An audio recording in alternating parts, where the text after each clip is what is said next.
The lion is the king. Do you know why? Mindset. Who said mindset? Who said mindset? Wrong. Anybody else? No, I'm just kidding. You're close. You're close. Mentality. Mentality. Thank you. Not the answer I'm looking for. Because of what? You're close. Both of those are close. The lion is the king because of his attitude. Everybody say attitude. Attitude. He knows he's the king. What? He doesn't have to be the biggest to be the king. He doesn't have to be the fastest to be the king. He doesn't have to be the strongest to be the king. He knows he's the king. And when the lion sees that elephant, 10,000-pound elephant, you know what that lion is thinking? Lunch. You know what that elephant is thinking? Run. Because the lion is the what? So I want you to understand something. If you put your mind to being the best you that you can be, if you put your mind to doing the work that it takes to be the best you can be, chances are you can make great things happen for you. And the reason why I'm telling you that, I was one of those kids. Little Stevie Fitzhugh. I was a quiet kid. I was a skinny kid. I was so clumsy that when I ran, my feet would hit my calves and I would scar up my calves just by running. I was afraid to stand in front of people. I was afraid to speak.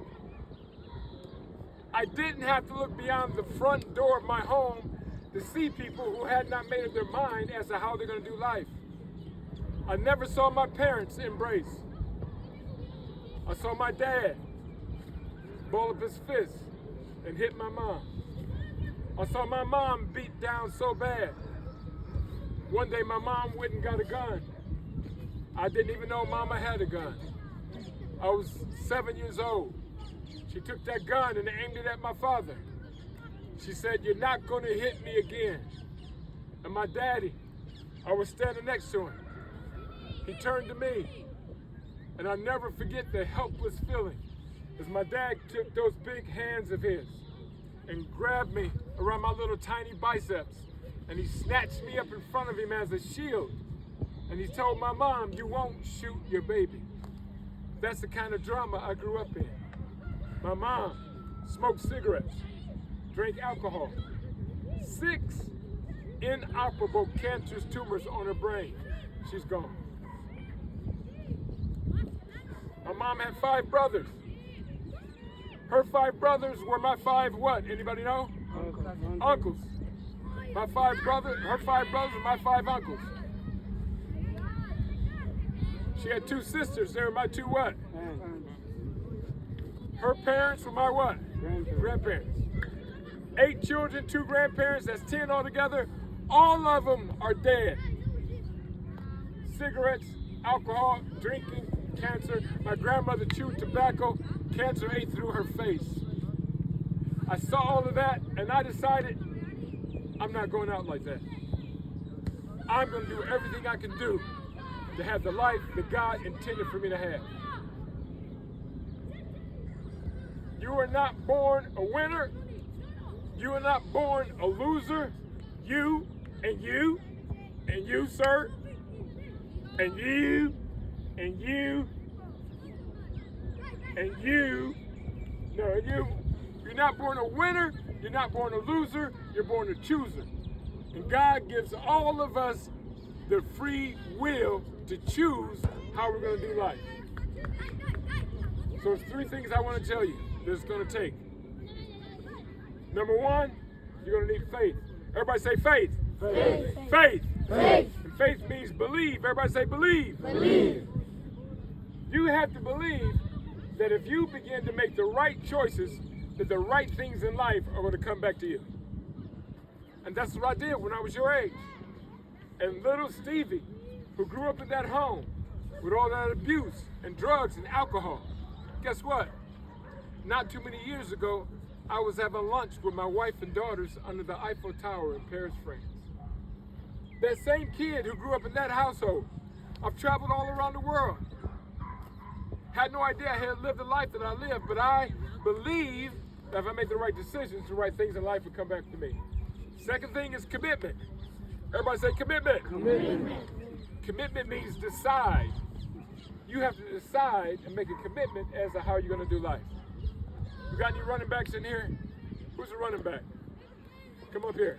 Running back. Hurry. Come on up. Come on. One. I just need one. I just need one. Just need one. Just one. Now, we're going to do a little illustration here. You're a running back, right? Let's see the ball in your arm. Tuck it away, son. Tuck the ball away. How much do you weigh?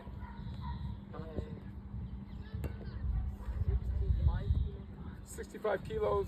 I'm about 230 pounds. That's pretty close. So, I'm going to be a linebacker. Okay? So you're going to come at me. This line, that's the touchdown. Okay? So step over here. So I want you to come at me.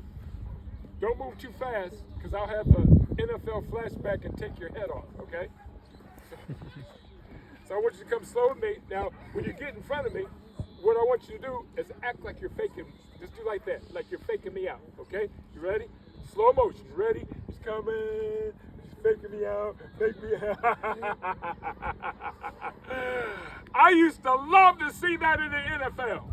Because whenever I had a running back or receiver who couldn't decide which way he was going to do, normally I would don't try this at home, I would put my face right in his chest and drive through him to an imaginary point approximately 1 yard behind him in an attempt to rip from him his helmet, his head, the ball, and his will to win. Now, you get the good running backs, they don't do all the faking. And I saw some of you out here, you don't do the faking. You come up, put a foot down. Yeah! That's what the champions do. They put a foot down and go around. You may be seated. Give him a hand clap. Give him a hand clap. You did a great job. You have to make up your mind which way you're going to go. Don't go left to right and left to right, because if you do, before you know it, tragedy will put his helmet in your chest. And people will be saying, what happened to... He was just at that football clinic. He was a good kid. How did he end up smoking and doing drugs? How did he end up kicked out of school? He never made up his mind. He went with the flow. He did what everybody else was doing. Repeat after me. Any dead fish. Any dead fish. Any dead fish. Any dead fish. Can go with the flow. Can go with the flow. I can take a dead fish, put it in the river, and it'll take off. Woo, go, boogie, boogie, go. And it's dead. Why? It's going with the flow. True champions don't go with the flow. They go against the flow. Because they do the right thing. Faith, commitment, and accountability. Everybody say accountability. Accountability. Accountability. Accountability. Accountability means you're going to hang out with people who want you to be a champion and not a chicken. Your friends, if you show me who your friends are, I will be able to predict in life all the things you accomplish and all the things you'll never do, according to your friends. We have elevator friends. Some friends take us up like an elevator, some friends take us down. I know what you're thinking. Coach Steve, I am an exceptional student, and I'm a special child. I can hang out with whoever I want to hang out with. Let's do an experiment, everybody. Are you ready? Everybody put a big hand up like that. You see that? Big hand. This is adult friendly. Make a circle. See the circle? Pay attention. Watch. Without breaking that circle, can you see it? Without breaking that circle, place it on your chin. Without breaking the circle, place it on your chin. Without breaking the circle, place it on your chin. Most of you have it on your cheeks. I said chin 3 times. Hands down. Did you see what happened? I said make a circle. Put it on your chin. You said, okay, Coach Steve. I said put it on your chin. Okay, Coach Steve. Putting your chin. Why he keeps saying chin? Because you pay much more attention to what you see than what you hear. Everybody put a big hand up like this. Make a circle. Hold out to the side. Without breaking that circle, place it on your chin. Without breaking that circle, looky, looky. Everybody has on their chin except two of you.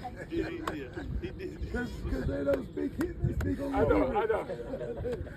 You know why you put on your chin the second time? Because the first time was a bad experience. I humiliated you. And the second time you did something, I knew what you were going to do. You're going to take that bad experience and you mixed it with something that I knew you had. I know you have it. Each and every one of you have it. You have wisdom. You have the ability to make the right decision. So you took your bad experience, mixed it with your wisdom, and you took the high road the second time. That's how you do life, gentlemen. That's how you do life. And that was a decision I made when I was about your age. That's how I want to do life. I want to do life the way my Creator in heaven called me to do life. And I wanted my Creator in heaven to be proud of me. I wanted my Creator in heaven to say, that's my boy, Steve, making right decisions. Yeah.